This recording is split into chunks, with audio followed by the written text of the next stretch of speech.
একই কোরআন, ওই কোরআন এই কোরআন তো আলাদা নয়।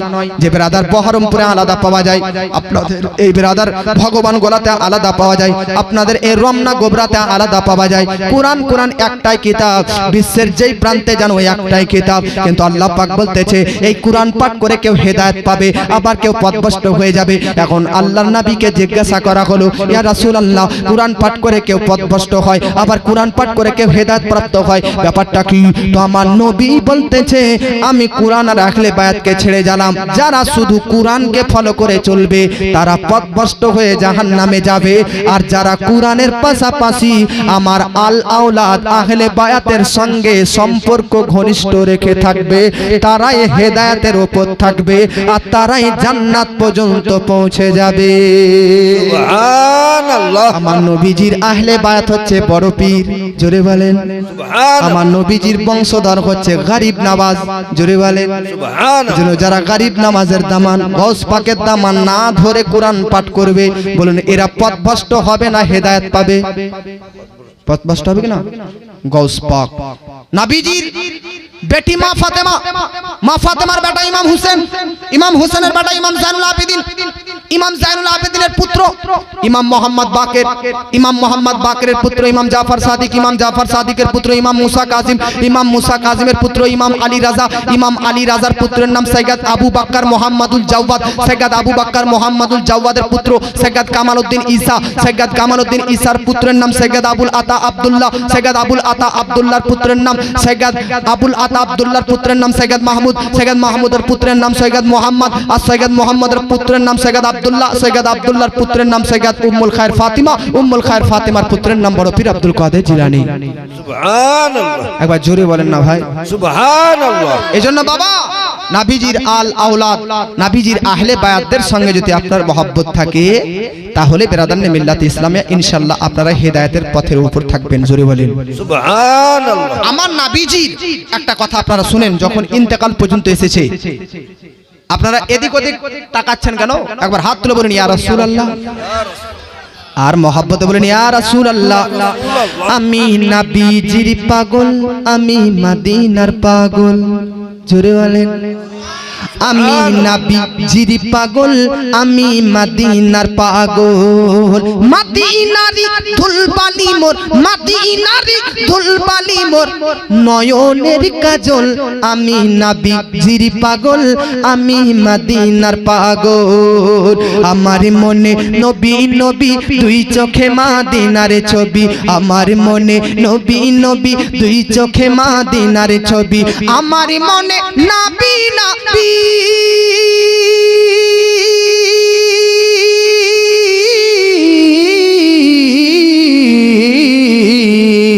আমার মনে নবী নবী দুই চোখে মদিনার ছবি, নবীর প্রেমে দিতে রাজি, নবীর প্রেমে দিতে রাজি, নবীর প্রেমে দিতে রাজি, নবীর প্রেমে দিতে রাজি জীবনের সকল, জোরে বলেন। আমি নবীজির পাগল, আমি মদিনার পাগল। আপনাদের ব্যাপারে যতটা শুনলাম ততটা আপনারা লয় গো সুবহানাল্লাহ। আপনাদেরকে বেশি বলা উচিত তো আপনারা তো লাগছে সব চুপচাপ হয়ে আছেন গো। ভোটের টাইমে তখন এত জোরে চিল্লাবেন বিরিয়ানির লোভে, ভোটের টাইমে তখন একটু আগিয়ে যেতে হবে। মাশাআল্লাহ। আচ্ছা বাবাজি, আপনাদের কাছে আমি কথা একটাতে ছেড়ে এসেছি, ওটাতে যাব। তবে যখন নবীজির ইন্তেকালের টাইমে কটা জিনিস নবীজি ছাড়লেন, জোরে বলেন কয়টি? একটা কোরআন আর একটা আহলে বায়াত। কোরআন আর আহলে বায়াত, কোরআনের সঙ্গে আহলে বায়াতকে কেন নবীজি ছাড়লেন ওই যুক্তি দিয়ে বুঝতে পারলেন, জোরে বলেন সুবহানাল্লাহ। নবীজি সাহাবায়ে কেরামকে কেন ছাড়লেন না? কারণ আমার নবীজি সাল্লাল্লাহু আলাইহি ওয়াসাল্লাম যা কিছু বলেন এটা আল্লাহর প্রদত্ত ক্ষমতাতেই বলেন, নিজে থেকে কোনো কিছু বানিয়ে বলেন না। 27 নম্বর পারা সূরা আন-নাজমের মধ্যে আল্লাহ পাক বলতেছে ওয়ামা ইয়ানতিকু আনিল হাওয়া ইন হুয়া ইল্লা ওয়াহয়ু ইউহা। নবী যেটা বলেন সেটা নিজে থেকে বানিয়ে নয়, বরং আল্লাহর প্রদত্ত ক্ষমতাতেই বর্ণনা করেন, জোরে বলেন সুবহানাল্লাহ। ভাই আপনারা একটা কথা মনে রাখবেন, সাহাবায়ে কেরামের বংশধর একটা টাইমে শেষ হয়ে যেতে পারে, কিন্তু নবীজির আল আওলাদ বংশধর কিয়ামত পর্যন্ত জিন্দা থাকবে। এই জন্য নবীজি কোরআনের পাশাপাশি আহলে বায়াতকে রেখে গিয়েছিলেন। জোরে বলেন সুবহানাল্লাহ। নবীজির ইন্তেকালের পর আপনাদেরকে বলে দিই, শুনেছেন তো আরেকবার শুনে নিন। নবীজির ইন্তেকালের পর নবীজির দাফন এবং কাফন কম বেশি 2 থেকে 3 দিন পর হয়েছে। কয়দিন পর? আমরা যদি মারা যাই, আপনারা আমরা যে কোনো মাওলানা মুফতি মুহাদ্দিস যেই মারা যাক না কেন, আমাদের মারা যাওয়ার পর সিস্টেম হচ্ছে যত তাড়াতাড়ি পারো তত তাড়াতাড়ি কবরে দাফন করে আসো, নাকি নাকি বলছেন? নবী বলতেছে 3টি জিনিসে দেরি করিও না। কয়টি জিনিসে? 3টি। 1 নম্বরে হচ্ছে কেউ যদি মারা যায় তার দাফন কাফন করতে দেরি করিও না, যত তাড়াতাড়ি তত তাড়াতাড়ি দাফন করে দাও। 2 নম্বর, আজান হয়ে গেলে বা নামাজের টাইম হয়ে গেলে তাড়াতাড়ি নামাজ পড়ে নাও। 3 নম্বর, যুবক এবং যুবতী যদি মেয়ে থাকে বা ছেলে থাকে তাড়াতাড়ি বিয়া দিয়ে দাও। সুবহানাল্লাহ বলবেন না? কুমারী যদি মেয়ে থাকে, কুমার যদি ছেলে থাকে তো তাড়াতাড়ি বিয়ে দিয়ে দেন। হাসির কথা নয়, এটা বাস্তবে হাদিস। এজন্য বাবাজি অল্প বয়সে যত তাড়াতাড়ি পারবেন জিনা থেকে বাঁচার জন্য, পরকীয়া থেকে বাঁচার জন্য, ব্যভিচার থেকে বাঁচার জন্য, এটাই উৎকৃষ্ট নিয়ম। ব্রাদার নেম মিল্লাত ইসলামিয়া, নবীজি বলেছে বিয়ে দিয়ে দাও। এই 3টি জিনিস, যে 3টি জিনিসে আমার নবী তাড়াতাড়ি করতে বলেছে। উম্মতের বিধান আলাদা, নবীদের বিধান আলাদা। আমাদের বিধান এরা কে গো? চুপচাপ থাক না বাবু, চুপচাপ থাকো। উম্মতের বিধান আলাদা, নবীগণদের বিধান আলাদা। আমাদের ইন্তেকালের পর, আমাদের ইন্তেকালের পর আমার বউরা বিয়ে করতে পারবে কি পারবে না অন্য জায়গায়? জোরে বলেন, পারবে না? স্বামী মারা গেলে তার স্ত্রী কতদিন পর অন্য জায়গায় বিয়ে করতে পারে? স্বামী মারা যাবার পর তার স্ত্রী 4 মাস 10 দিন পর অন্য জায়গায় বিয়ে করতে পারে। কয় মাস? আপনি চাচা একটা মারা গেলেন, তো আপনার বউ যদি মনে করে যে আমি বিয়ে করব, একাই থাকবো না, তো বিয়ে করতে পারে, শরীয়তে জায়েজ আছে। তবে আপনার যেদিন বিয়ে হলো তার পরের দিন নয় বা 40 এর পরে নয়, 4 মাস 10 দিন, কম বেশি 130 দিন পর তার বিবাহ করার অনুমতি আছে। তারপরে এবার আপনি 1 বছর 2 বছর 3 বছর পর বিয়ে করতে পারেন, ওটা আপনার আলাদা বিষয়। তবে ইসলামিক সিস্টেম 4 মাস 10 দিন পর। अब আপনারা পুরুষরা শুনলেন যে আমরা মারা যাওয়ার পর হুজুরনিরা 4 মাস 10 দিন পর চাইলে অন্য জায়গায় বিয়ে করতে পারবে। আমরা হুজুরনিরা যদি মারা যায় তাহলে হুজুররা কয়দিন পর বিয়ে করতে পারবে? এটাও তো প্রশ্ন আছে। স্বামী মারা গেলে স্ত্রী 4 মাস 10 দিন পর বিয়ে করবে, তো স্ত্রী যদি কারো মারা যায় তাহলে ওই স্বামী কদিন পর বিয়ে করতে পারবে? এটাও তো জানতে হবে। শুনেন মা, আপনার স্বামী যদি মারা যায় তো আপনি চাইলে 4 মাস 10 দিন পর বিয়ে করবেন, কিন্তু আপনি যদি আজ মারা যান কালকে চাইলে আপনার স্বামী অন্য জায়গায় বিয়ে করতে পারে। আরে আপনি মারা যাওয়া তো দূরের কথা, আপনি থাকতে তো আরেকটা নিয়ে আসা যায়। ইসলামে পুরুষকে 4টি বিবাহ করা, 4টি বিবাহ পর্যন্ত জায়েজ রেখেছে। 4টি বিয়ে করতে বলেননি, 4 পর্যন্ত বিবাহ করা জায়েজ আছে। তবে আল্লাহ কোরআনে বলেছে একটাই বিয়ে রাখো, তার কারণ তোমরা আদল ইনসাফ ন্যায় বিচার করতে পারবে না, একটাকেই নিয়ে থাকো। কিন্তু মশলা জানতে হবে, একটা পুরুষ একাধিক 4টি স্ত্রী রাখতে পারে, যেটা আমাদের এখানে নেই। আমাদের পশ্চিম বাংলা ভারতের মধ্যে এটা সচরাচর। একের অধিক যদি 2টা বই করা যায় তাহলে সমাজে বলবো চরিত্রহীন। কিন্তু আরবের মধ্যে যাবেন, আফ্রিকা ইরাকের মধ্যে যাবেন, ওরা একের অধিক স্ত্রী রাখে, ওদের সমাজে ওটা কোনো খারাপ বিষয় নেই। তবে আমাদের সমাজে এটা খারাপ বিষয়। বাবাজি আপনাদেরকে বলতে চাই, উম্মতের বিধান আলাদা, নবীদের বিধান আলাদা। উম্মতের বিধান, উম্মত মারা গেলে তার স্ত্রী 4 মাস 10 দিন পর বিয়ে করতে পারবে। আমার বক্তব্য হচ্ছে 4 মাস 10 দিন হোক বা 4 দিন হোক, বিয়ে তো করতে পারবে আপনি মারা যাবার পর। কিন্তু নবীজি সাল্লাল্লাহু তাআলা আলাইহি ওয়াসাল্লামের ইন্তেকালের পর তিনার স্ত্রীগণ, নবীজির স্ত্রী একটা হযরতে আয়েশা, একটা স্ত্রী হযরতে হাফসা, একটা স্ত্রী হযরতে সৌদা, একটা স্ত্রী হযরতে খাদিজা, একটা স্ত্রী হযরতে যায়েনব বিনতে খুজাইমা, একটা স্ত্রী হযরতে যায়েনব বিনতে হাজাজ, একটি স্ত্রী হযরতে মাইমুনা, একটা স্ত্রী হযরতে জাবেরিয়া, একটি স্ত্রী হযরতে উম্মে সালমা, একটি স্ত্রী হযরতে উম্মে হাবিবা। আমার নবীজির ইন্তেকালের পর নবীজির কোন স্ত্রীর যতই বছর পেরিয়ে যাক কোনোদিন বিয়ে করা জায়েজ ছিল না। জোরে বলেন। আমরা মারা যাওয়ার পর আমার বউরা চাইলে 4 মাস 10 দিন পর অন্য জায়গায় বিয়ে করতে পারে, কিন্তু আমার নবী সহ কোন নবী ইন্তেকাল করলে তিনাদের স্ত্রীগণের অন্য জায়গায় বিবাহ করা জায়েজ ছিল না। কেন? তো এর দুটি কারণ। বলুন কয়টি? 1 নম্বর তো কোরআনের মধ্যে লিপিবদ্ধ রয়েছে ওয়া আজওয়াজুহু উম্মাহাতুকুম, কারণ নবীর স্ত্রীগণ হচ্ছে আমাদের মা। জোরে বলেন। এজন্য আমরা বলি না উম্মুল মুমিনিনা হযরত আয়েশা সিদ্দিকা, উম্মুল মুমিনিনা হযরত খাদিজা। উম্মুন মানে হচ্ছে মা। নবীর প্রত্যেকটি স্ত্রী হচ্ছে আমাদের মা। মায়ের সঙ্গে ছেলের বিবাহ করা কি জায়েজ হবে? হবে না। এজন্য নবীর ইন্তেকালের পর তিনার কোনো স্ত্রীর বিবাহ হয়নি, কারণ জায়েজই ছিল না, কারণ নবীর প্রত্যেকটি স্ত্রী ছিলেন আমাদের মা, আমাদের মা। এজন্য বিরাদার মিল্লাত ইসলামিয়া তিনাদের বিয়ে হারাম ছিল, বিরাদার বিয়ে হালাল ছিল না। এটা 1 নম্বর কারণ, এটা কোরআনী কারণ। কিন্তু দ্বিতীয় নম্বর কারণ আপনাদেরকে বলতে চাই, নবীর ইন্তেকালের পর নবীর স্ত্রীগণ অন্য জায়গাতে বিয়ে করতে পারবেন না। কেন পারেননি? পারেননি কেন? শরীয়তে কেন তিনাদেরকে হুকুম দেননি? কেন শরীয়তে তিনাদেরকে আদেশ দেননি? তো আপনাদেরকে বলতে চাই, আমরা মারা যাব তো মারা যাব, আমাদের অস্তিত্ব কবরের মধ্যে মিটে যাবে, আমাদের অস্তিত্ব আমাদের সত্তা কবরের মধ্যে ফিনিশ হয়ে যাবে। কিন্তু নবীগণ ইন্তেকাল করার পর নবীদের অস্তিত্ব শেষ হয়ে যায় না, নবীরা খতম হয়ে যায় না, নবীরা ফিনিশ হয়ে যায় না, নবীদের দেহ মাটিতে খায় না, বরং আলা হযরত আজিমুল বরকত মুজাদ্দিদিন মিল্লাত শাহ ইমাম আহমদ রাজা খান লিখতেছে, তু জিন্দা হে আল্লাহ, তু জিন্দা হে আল্লাহ, মেরে চশমে আলম সে ছুট जाने वाले। প্রত্যেকটি নবী ইন্তেকালের পর আপনার আমার মতন কবরে মিশে যায় না, কবরে ধ্বংস হয়ে যায় না, কবরে খতম হয়ে যায় না, কবরে মুর্দা হয়ে থাকে না, বরং প্রত্যেকটি নবী কিছুক্ষণের জন্য ইন্তেকাল করে আবার কবরের জগতে দুনিয়ার জগতের চাইতে কবরের জগতে আরো উত্তম ভাবে জিন্দা অবস্থায় জীবন যাপন করতে থাকে। নারে তাকবীর, নারে রিসালাত, মাসলাক আলা হযরত, নারে তাকবীর, নারে রিসালাত।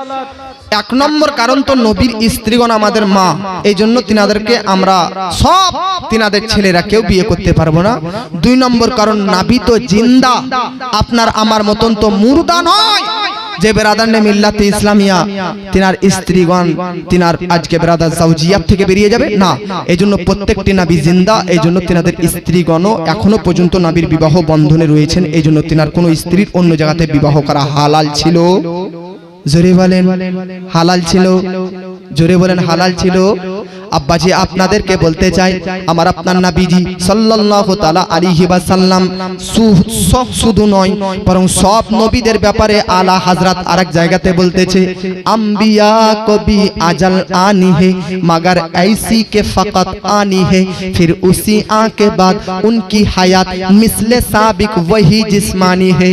जोरे वाले আলা হযরত বলতেছে, আম্বিয়া কো ভি আজল আনি হে, নবীদেরও ইন্তেকাল হবে।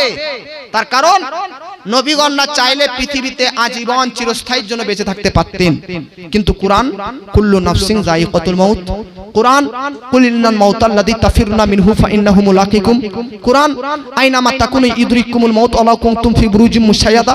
কুরআনে লেখা আছে যে প্রত্যেকটি প্রাণীকে, প্রত্যেকটি নাফসকে মৃত্যুর সাধ্য গ্রহণ করতে হবে। তাই প্রত্যেকটি নবী যদি ইন্তেকাল না করতেন তাহলে কোরআন মিথ্যা হতো। তাই কোরআনের সত্যায়নের জন্য প্রত্যেকটা নবীকে ইন্তেকাল তো করতে হয়েছে, তবে আমাদের আপনাদের মতন ইন্তেকাল নয়। নবীদের ইন্তেকাল সাময়িক কিছুক্ষণের জন্য, আবার আল্লাহ পাক তিনাদের রূহকে বেরাদার তিনাদের শরীরে ওয়াপাস করে দিয়েছে, ব্যাক করে দিয়েছে। এই জন্য তিনারা আবার কবরের জগতে জিন্দা রয়েছে। জিন্দা মানুষের জীবন কাকে বলে আর মরণ কাকে বলে জানেন? এই যে জীবন, আমি জীবিত না মুর্দা? জীবিত।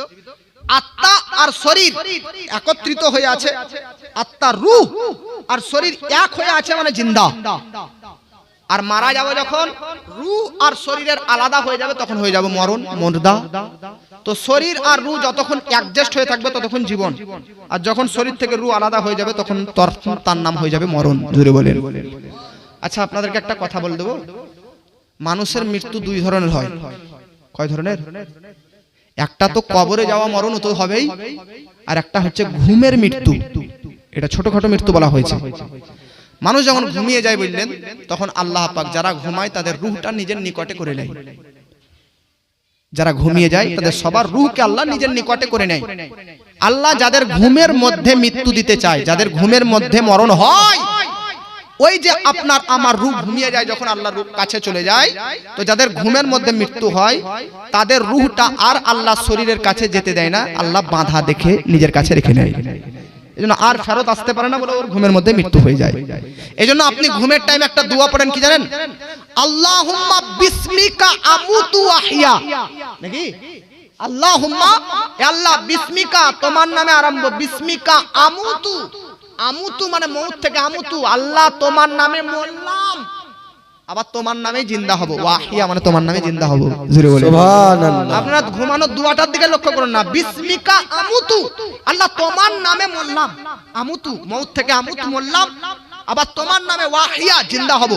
আর যখন ঘুম থেকে যদি আপনার জাগেন, যদি রূহ আল্লাহ ফেরত দিয়ে দেয়, তো যখন রূহ আমাদের শরীরে চলে আসবে, জিন্দা হয়ে যাব, তখন ঘুম থেকে উঠার দোয়া কি জানেন?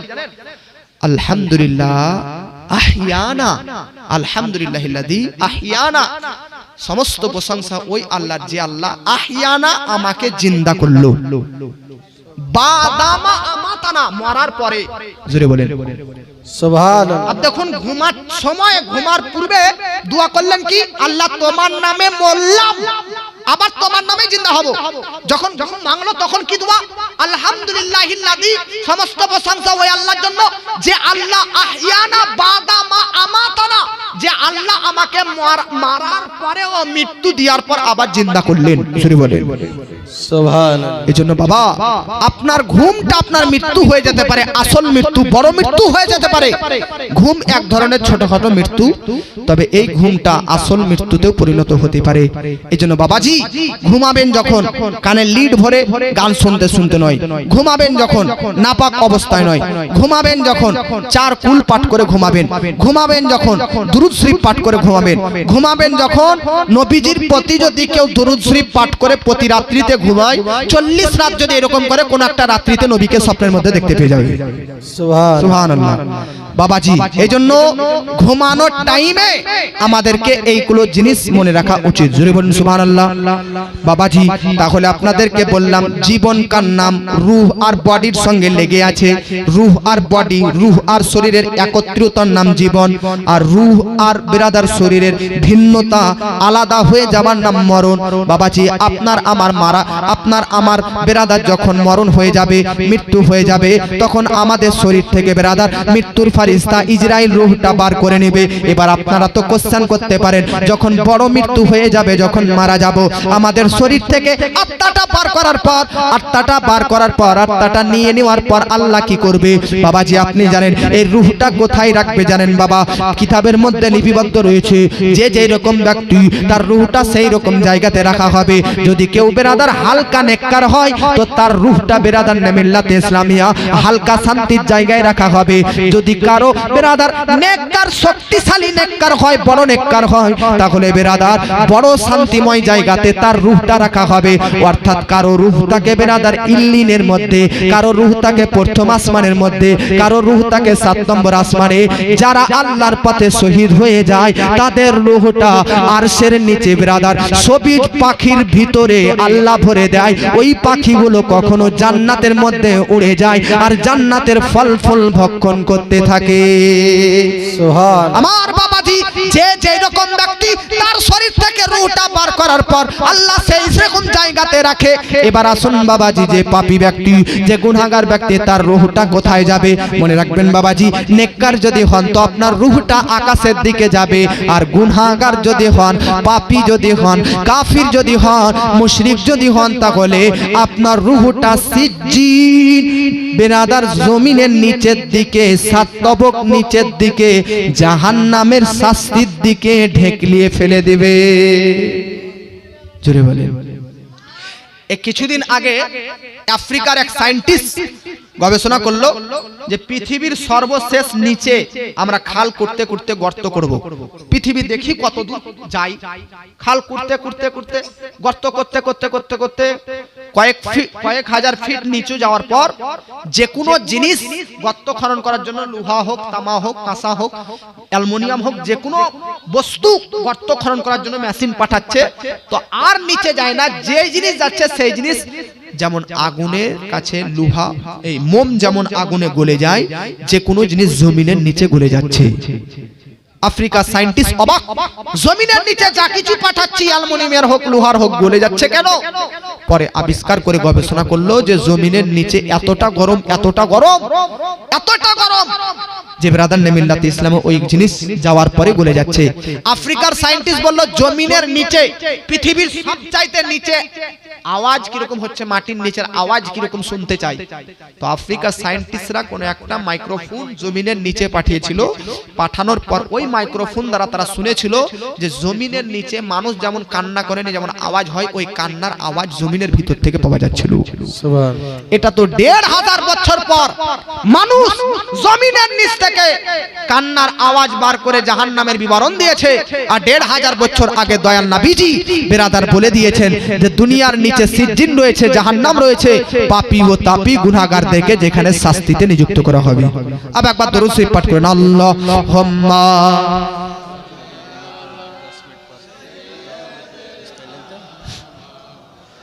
মুহাম্মাদ ওয়া আলা আলে সাইয়্যিদিনা।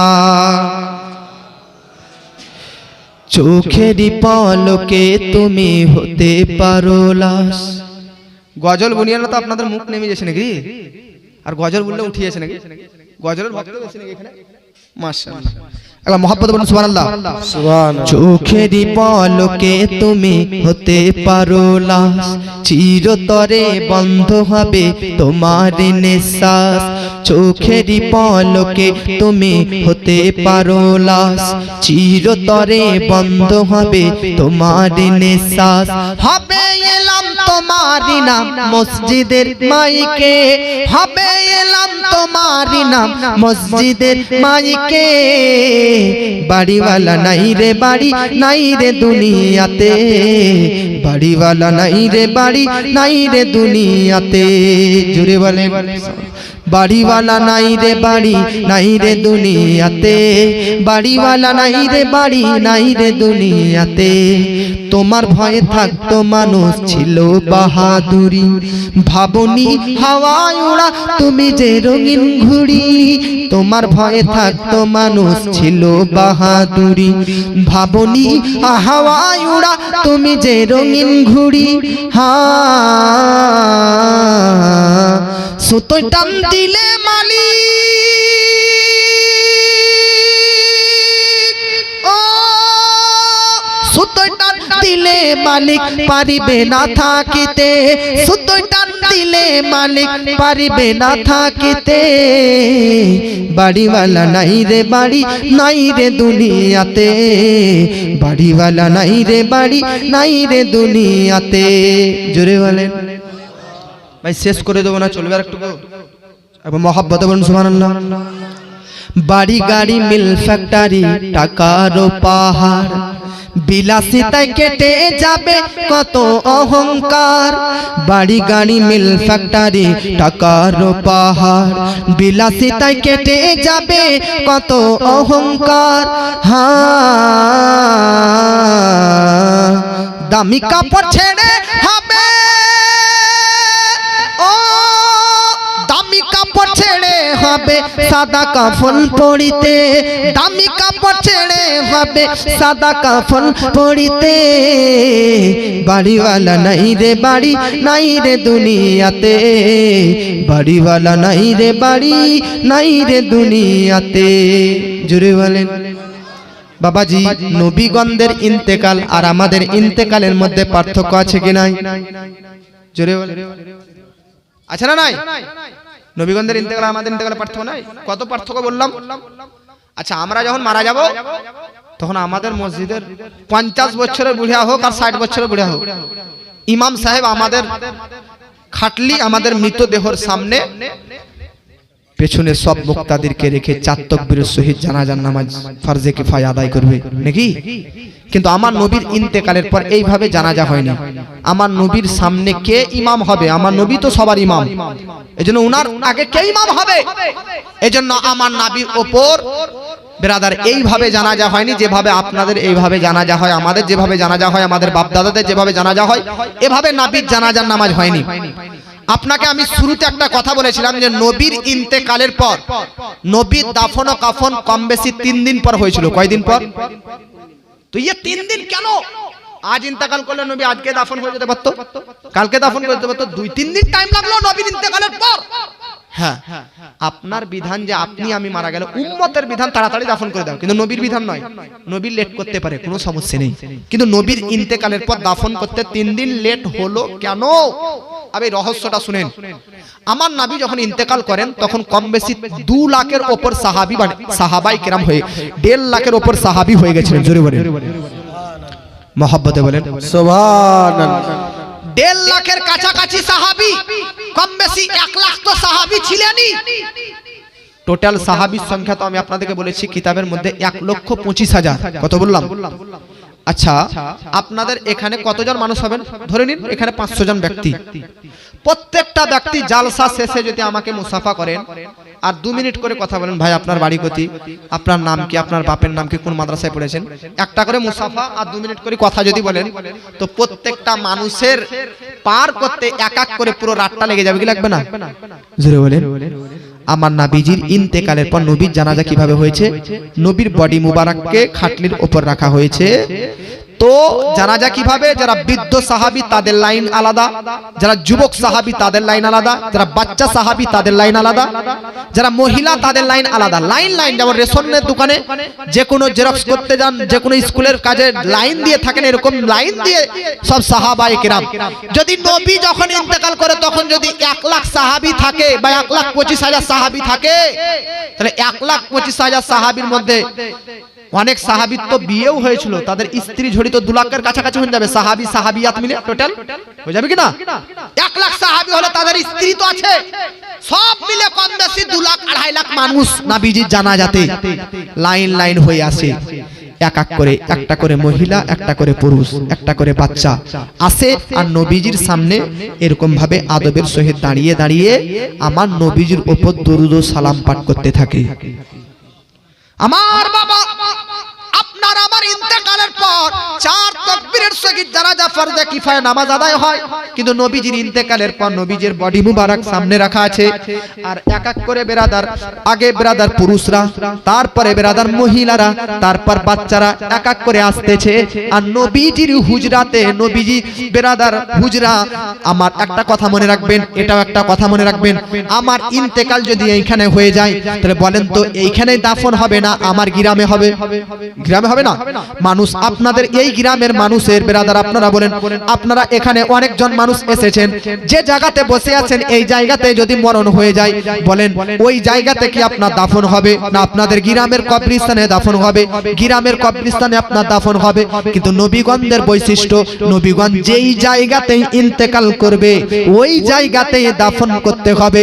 আমার আপনার নবীজি মা আয়েশা সিদ্দিকার বাড়িতে ইন্তেকাল করেছিল, তাই নবীজির বেরাদার মিল্লাত ইসলামিয়া কবর খনন করা হয় মা আয়েশা সিদ্দিকার বাড়িতে। আমার নবীজির ইন্তেকালের পর নবীজির দেহ মুবারক মা আয়েশা সিদ্দিকার রুমের ভিতরে রাখা আছে। এক এক করে বেরাদার লাখ লাখ সাহাবী সাহাবিয়াতরা এক এক করে প্রবেশ করে আর নবীজির উপর কিছুক্ষণ করে দরুদ প্রেরণ করে পার হয়ে চলে আসে। এই রকম করে প্রত্যেকটি সাহাবী সাহাবিয়াতদের নবীর উপর দরুদ পাঠ করতে 3 দিন লেগে যায়। এই জন্য নবীজির ইন্তেকালের পর নবীজির দাফন হতে 3 দিন টাইম লেগে যায়। সুবহানাল্লাহ। এটা যারা শিয়া, যারা শিয়ারা ভুল মন্তব্য করে দিয়েছে, এখানে মিস্টেক করে দিয়েছে। কি শিয়ারা বলতেছে নবীর ইন্তেকালের পর দাফন হতে 3 দিন এই জন্য লেগেছিল যে নবীর ইন্তেকালের পর খেলাফত নিয়ে ঝগড়া হচ্ছিল। আবু বকর খলিফা হবে না উমর খলিফা হবে না ওসমান হবে না আলী হবে, এই নিয়ে খেলাফত নিয়ে ঝগড়া। নো, এটা সাহাবীদের শানে শোভা পায়, এটা সাহাবায়ে কেরামের মর্যাদার সম্মান পাওয়া যায়। আরে সাহাবাগণ নবীর সামনে ইন্তেকাল করে আছে আর সাহাবায়ে কেরাম খেলাফত নিয়ে ঝগড়া করবে, এটা কি মানা যায়?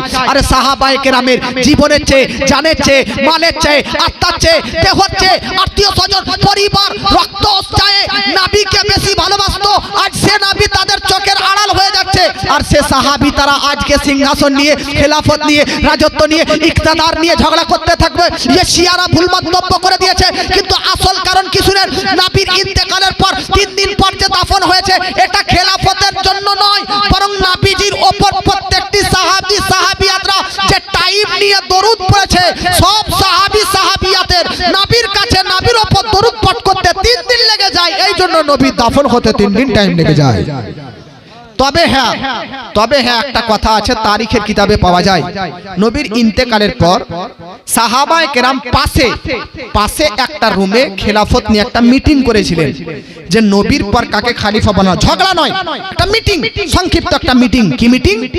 কেউ বলতেছে নবীর পর প্রথম খলিফা হযরতে ওসমান হবে, কেউ বলছে হযরতে উমর হবে, কেউ বলছে হযরতে আলী হবে। ওই মজলিসে কিন্তু হযরতে আলী ছিলেন না। নবীর ইন্তেকালের পর সাহাবায়ে কেরামের মধ্যে একটা মিটিং হচ্ছে, নবীর ইন্তেকালের পর প্রথম খলিফা হিসেবে কে গণ্য হবে, কাকে সিলেক্টেড করা হবে। তাই বাবাজি মিল্লাতে ইসলামিয়া এই আলোচনার সময় হযরতে আলী কিন্তু ছিলেন না। হযরতে আলী তো আমার নবীকে গোসল দিয়েছিলেন। বিরাদার কিন্তু মনে রাখবেন বাবাজি, সাহাবায়ে কেরামের মধ্যে মিটিং হলো, চূড়ান্ত সিদ্ধান্ত হলো, জামহুর সিদ্ধান্ত হলো, সব সাহাবায়ে কেরামের একটা সিগনেচার হলো যে নবীজির ইন্তেকালের পর প্রথম খলিফা হিসাবে হযরতে উমরকে বানানো হবে, উমরকে বানানো হবে। তাই হযরতে উমরকে ডাকলেন, উমরকে বলা হলো উমর তোমাকে সবাই সিলেক্ট করলো প্রথম খলিফা হিসাবে। তো হযরতে উমর ইবনুল খাত্তাব বলতেছেন, ও সাহাবা তোমরা সবাই মিলে সবার সিদ্ধান্তে আমাকে খলিফা হিসাবে নির্বাচন করলে, আর আমি উমর একাই তোমাদের সবার পক্ষ থেকে প্রথম খলিফা হিসাবে নির্বাচন আবু বকরকে করলাম। উমরকে সবাই মিলে করলেন, আর উমর বলতেছেন আমি হযরতে আবু বকরকে করলাম। এজন্য হযরতে আবু বকর সিদ্দিক প্রথম খলিফা, দ্বিতীয় নম্বরে উমর, তৃতীয় নম্বরে ওসমান, চতুর্থ নম্বরে হযরতে আলী, পঞ্চম নম্বরে ইমাম হাসান। এই 5 জনকে বলে খলিফায়ে রাশিদিন। আমার নবী তিনার জীবদ্দশায় বলে গিয়েছিলেন যে আমি নবীর ইন্তেকালের পর খলিফায়ে রাশিদিন খেলাফত 30 বছর পর্যন্ত থাকবে। জোরে বলুন কয় বছর? আমার নবীর ইন্তেকালের পর হযরতে আবু বকর খেলাফতের আসনে বসলেন, তিনি 2 বছর 3 মাস খেলাফতের আসনে বসলেন। আবু বকর সিদ্দিকের ইন্তেকালের পর হযরতে উমর ইবনুল খাত্তাব সাহাবী রাসূল, তিনি খেলাফতের আসনে বসলেন। হযরতে উমর ফারুক খেলাফতি রাজত্ব চালালেন 10 বছর 6 মাস। হযরতে উমরের ইন্তেকালের পর হযরতে ওসমান তিনি খলিফা হলেন। হযরতে ওসমান খেলাফতি রাজত্ব চালালেন টোটাল 12 বছর। হযরতে ওসমানের ইন্তেকালের পর চতুর্থ সাহাবী, চতুর্থ খলিফা হিসাবে হযরতে আলীকে নির্বাচন করা হলো। আলী থাকলেন 4 বছর 9 মাস, আর আলীর ইন্তেকালের পর ইমাম হাসান থাকলেন 6 মাস।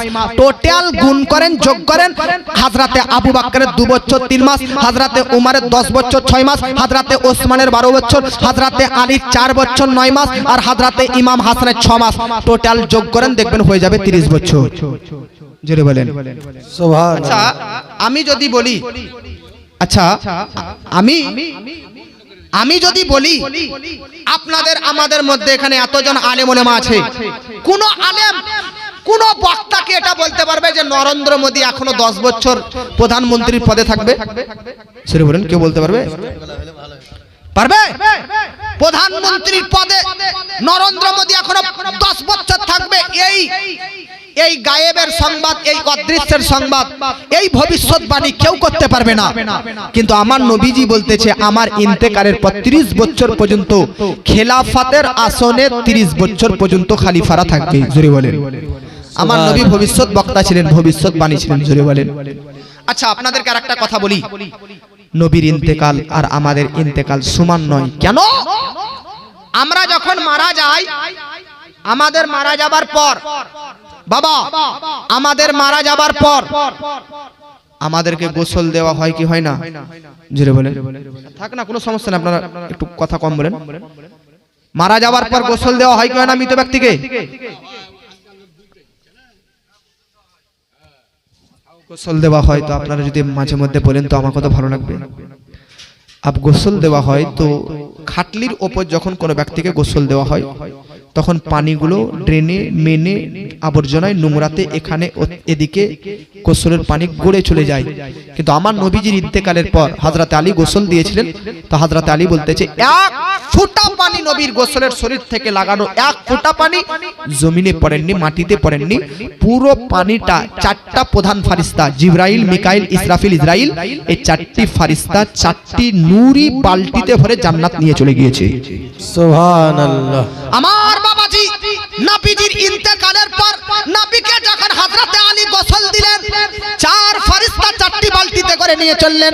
আর ওই চারটি বালতির পানি চার ফারিস্তা নিয়ে কি করবেন, এটা বিস্তারিত ঘটনা বললাম না, তবে আপনাদেরকে বলে দিই। হযরতে আলী বলতেছে, নবীর ইন্তেকালের পর যখন আমি গোসল দিলাম, পুরো শরীর থেকে সব পানি ছেঁচে মুছে ফারিস্তারা নিয়ে গেলেন, একদম কোনো জায়গাতে পানি নেই। কিন্তু আলী বলতেছে, নবীজির শরীরের মধ্যে শুধু দুই জায়গাতে হালকা কিছুটা পানি লেগেছিল, গোসলের পানি, একটা চোখের পাতাতে আর একটা নাভির মধ্যে।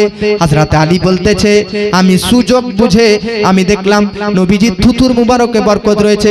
ও নবীজির থুতু তো দূরের কথা, নবীজির ঘামেও তো বরকত রয়েছে। ও নবীজির তো ঘাম তো দূরের কথা, ও নবীজির প্রস্রাবেও তো বরকত রয়েছে। তাই হযরতে আলী বলল, ঘামে চাইতে প্রস্রাবে যদি বরকত থাকতে পারে, তাই নবীর শরীরে স্পর্শ হয়ে যাওয়া গোসলের পানিতে কেন বরকত থাকতে পারে না? তবে সব পানি তো ফারিস্তারা নিয়ে চলে গেছে, কিন্তু দুই জায়গাতে পানি আছে।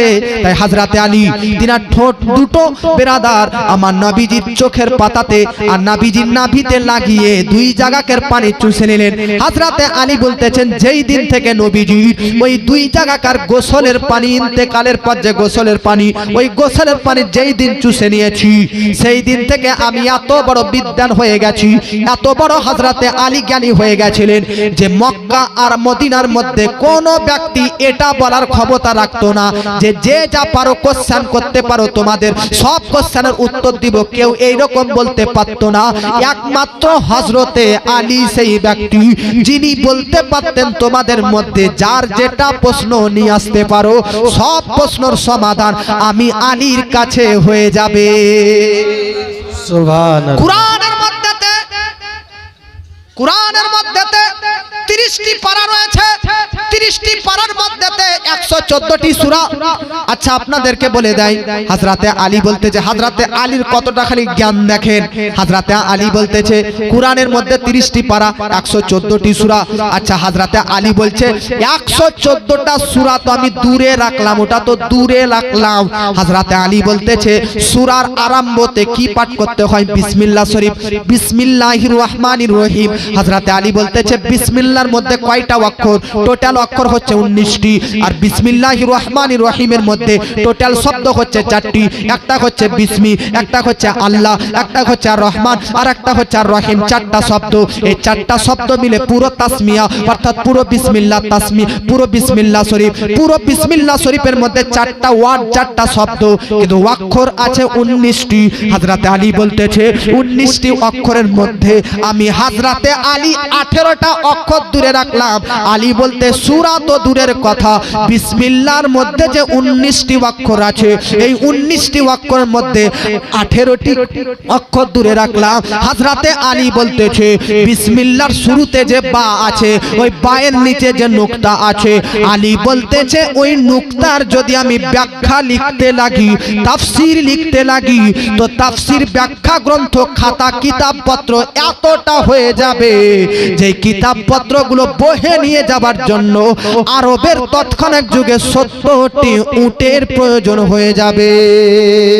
সুবহানাল্লাহ। তুমি মানলে মানো, জোরে বলেন সুবহানাল্লাহ, সুবহানাল্লাহ। তুমি মানলে মানো, না মানলে মন মানো না। আশিকেরি আসল জান্নাত সোনার মদিনা। জোরে বলেন, তুমি মানলে মানো, তুমি মানিলে মানো, না মানলে মনে মানো না। আশিকেরি আসল জান্নাত সোনার মদিনা। আশিক হৃদয়ে যত ইশকেরি জ্বালা দূর করিতে পারে ওই মদিনাওয়ালা, ওই মদিনাওয়ালা। আশিক হৃদয়ে যত ইশকেরি জ্বালা দূর করিতে পারে ওই মদিনাওয়ালা, ওই মদিনাওয়ালা। তাই মদিনা মদিনা করে হয়ে যায় ফানা। জোরে বলে সুবহানাল্লাহ। আশিকেরি আসল জান্নাত সোনার মদিনা। জোরে বলে সুবহানাল্লাহ। নবীজির ইন্তেকাল পাই টু পাই আপনারা যদি হিসাব করেন তো নবীজির ইন্তেকাল আর আমাদের ইন্তেকালে বহু পার্থক্য। আমাদের ইন্তেকাল হবে তো কবরে মুনকার নাকির ফারিস্তা আসবে কি আসবে না? প্রশ্ন করবে কি করবে না? কিন্তু নবীদের কবরে মুনকার নকির ফারিস্তা আসেননি, আর নবীদের কবরে কোনো প্রশ্ন উত্তর হয়নি। নবীরা তো আল আম্বিয়াউ মাসুমুন, প্রত্যেকটি নবী তো নিষ্পাপ। কোন নবীরা তো গুনাহ হওয়াই অসম্ভব, পাপ হওয়াই অসম্ভব। আরে নবীগণরা পৃথিবীতে এসেছেন হেদায়াত প্রদান করার জন্য, প্রকাশ করার জন্য। ওই নবীদের কাছে আল্লাহকে নিয়ে প্রশ্ন হবে? ও নবীরা তো আল্লাহ এক এটা চিনিয়েছে, আর ওর নবীদেরকে মুনকার নাকির কি করে প্রশ্ন করতে পারে যে তোমার রবকে?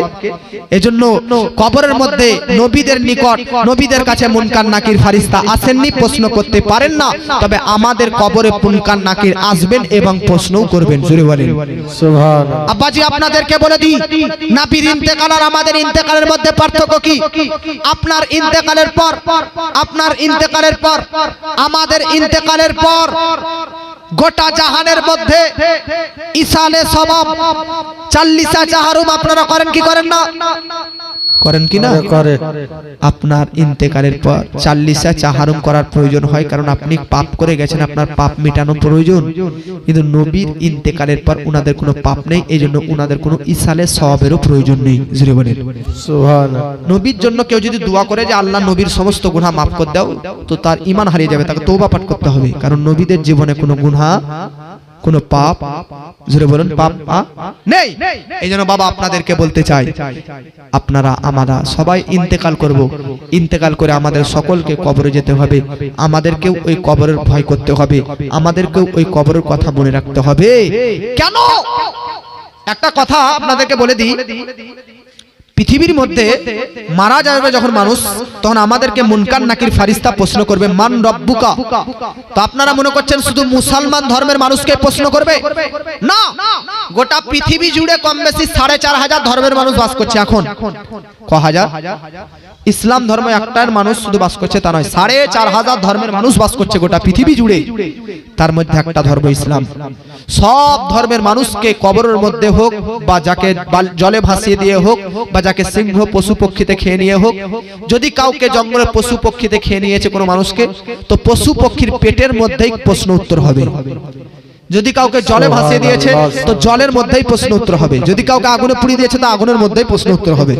আর আমরা মুসলমান, আমরা তো আগুনে ভাসিয়ে দিই না, জলে আগুনে পুড়িয়ে দিই না, জলে ভাসিয়ে দিই না, পশু পক্ষীর সম্মুখে ফেলে দিই না, আমরা মানুষকে দাফন করে দিই। একটা কথা মনে রাখবেন, আমরা আমাদের সমাজে কিছু মানুষ আছে যারা আগুনে পুড়িয়ে দেয়, জলে ভাসিয়ে দেয়, কে জঙ্গলের পশু পক্ষীদের সম্মুখে ফেলে দেয়, আর মুসলমানরা কবরে দাফন করে দেয়। উত্তম কোনটা? আল্লাহর পছন্দনীয় কোনটা? তো কোরআন বলতেছে ফাবাআসাল্লাহু গুরাবান, এই পৃথিবীতে আল্লাহ পাক দুটো ফারিস্তাকে দুটো পাখির আকৃতিতে প্রেরণ করে ইবনে আদম কে এই শিক্ষা দিয়েছে যে মানুষ যখন মারা যাবে তখন তাদেরকে তোমরা কবর খনন করেই মাটি দিবে। এজন্য আল্লাহরও পছন্দ যে কবর খনন করে মৃত ব্যক্তিকে দাফন করা, এটা আল্লাহরও পছন্দ। জোরে বলেন আব্বাজি মুসলমান বেরাদার, কবরের মধ্যে যখন আপনি আমি যাব, তখন কবরের মধ্যে প্রশ্ন করবে মান রব্বুকা। মুসলমান ধর্মে, সনাতন ধর্ম, হিন্দু ধর্ম, খ্রিস্টান ধর্ম, সব ধর্মের মানুষকে প্রশ্ন করবে। প্রথম কোশ্চেন মান রব্বুকা, তোমাদের রব কে? তো ইহুদিরা এই প্রশ্নটাতে একটু জিতে যাবে, কারণ ইহুদিরাও এক আল্লাহকে মানে। মানে কি মানে না? অনেক ধর্মের মানুষ, ইসলাম ধর্মের ছাড়া অনেক ধর্মের মানুষ এক আল্লাহকে মানে কি মানে না? এই জন্য বাবাজি অন্যান্য ধর্মের মানুষকে যখন প্রশ্ন করবে মান রব্বুকা, তোর রবকে, তো অন্যান্য ধর্মের মানুষরা এই প্রথম প্রশ্নতে যদিও বা পাস করে নিবে, কিন্তু দ্বিতীয় প্রশ্ন যখন করবে মা দীনুকা, তো ধর্ম কি, তো ইহুদি ফেসে যাবে, কারণ তার ধর্ম তো ইন্নাদ দীনা ইনদাল্লাহিল ইসলাম, ওই ইসলাম নয়। ব্রাদার, যা সনাতন ধর্মের মানুষ তারাও ফেসে যাবে, সব ধর্মের মানুষ দ্বিতীয় প্রশ্নতে ফেসে যাবে। একমাত্র মুসলমান ধর্মের মানুষরা প্রথম প্রশ্ন তো সবাই জিততে পারবে, আর দ্বিতীয় প্রশ্নতে একমাত্র ইসলাম অনুসারীরাই পাস করতে পারবে। ইসলামের মান্যকারী তো অনেক আছে, দেওবন্দি, ওয়াহাবি, ফারাজি, তাবলিগি, জামাতি, আহলে হাদিস, হাজার হাজার ফিরকা, কত ফিরকা আছে, সব ফিরকার মানুষ কিন্তু কবরের মধ্যে দুটো প্রশ্নতে পাস করে যাবে। কিন্তু যখন ব্রাদার 3 নম্বর প্রশ্ন করবে মা কুনতা তাকুলু ফি হাক্কি হাযার রাজুল, আমার নবীজি কবরের মধ্যে আসবেন কি আসবেন না? নবীজির কবরে আসা নিয়ে উলামায়ে মুহাদ্দিসিনের মধ্যে 3টি মত। কেন কোন মুহাদ্দিস বলতেছে কবরে নবীর ছবি দেখিয়ে প্রশ্ন করা হবে, কোন কোন মুহাদ্দিস বলতেছে যে নবী মদিনাতে থাকবে, আপনি রমনা গ্রামের কবরস্থানের ভিতর থেকে নবীকে মদিনা পর্যন্ত দেখতে পাবেন। আর কোন কোন মুহাদ্দিস বলতেছে নবী রূহানি অবস্থাতে রমনার কবরস্থানে হাজির হয়ে যাবে। সুবহান। এটাই, এই মতটাই চূড়ান্ত মত, এটার প্রতি সবার ঐক্য রয়েছে। বলুন, আমার নবীজি রমনা কবরস্থানে হাজির হতে পারে কি পারে না? আরে এখন যখন আমি বলে দিলাম যে রমনার কবরস্থানে নবীজি হাজির হতে পারে, তখন আপনারা প্রশ্ন করতে পারেন দেড়টার টাইমে একটা ব্যক্তির দাফন হচ্ছে, তো শুধু রমনা গোবরাতেই তো আর মানুষ মারা যায় না, গোটা পৃথিবী জুড়ে হাজার হাজার লক্ষ লক্ষ মানুষ মারা যাচ্ছে। হতে পারে 1:30টার সময় আরো 10 জন মানুষকে দাফন করছে, তো ওই 10 জন মানুষের কবরে একই টাইমে নবীজি কিভাবে 10টা কবরে হাজির হতে পারে?